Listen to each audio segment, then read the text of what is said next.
Okay, so let's talk through a second combat scenario. We're starting in the same place, and in the previous video we had exactly the same situation. We had our Orc Ravager attacking for 2 in the corner, our Dwarf Marauder attacking for 2 in the corner.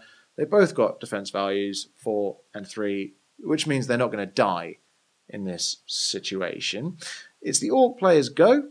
He's got to pick another card, and in the previous video, I showed you a Goblin Shanker coming in attacking here, and he died. He committed a suicide move. And generally speaking, in Lords of War, that might be considered a bit of bad play or bad form or what have you. So what I'm going to try and do is play in a card which isn't going to die immediately. And I've picked my Orc Deathbringer, which is coming in here.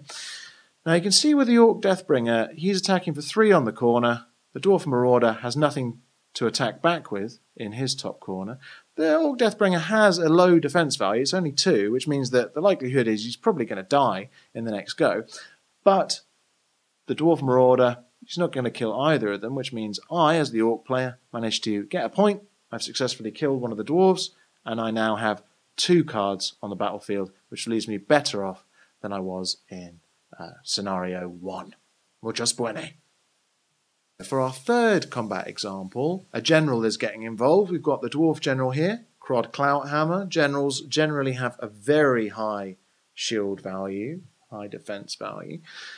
We've got the Orc Deathbringer. He's in play. He's doing 3 damage and taking none back. And it is the Orc's turn, so this is a perfect scenario in which I might be able to kill the Dwarf General. I'm going to play into this scenario my Orc Ravager. He does 5 attack damage on the corner. 5 plus the 3 from my Orc Deathbringer means that Crod Clouthammer, he's going to be felled, the 8 exceeding the 7 of his defense. Unfortunately for this poor little Ravager over here, he's also being attacked for 4 by the Dwarf General. So the Orc Ravager is going to be eliminated, counting as a point towards the Dwarves. The Dwarf General is going to be eliminated, counting as a point towards the Orcs.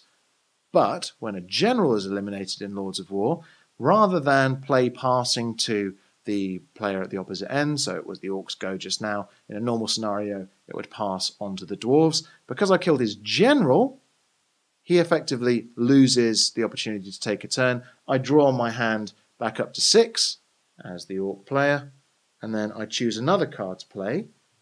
So I'm going to play a nice support card here, my Goblin Bowpest, who's going to be raining arrows down on my Dwarf opponent. Then my turn ends. So effectively you get an extra go if you kill a general.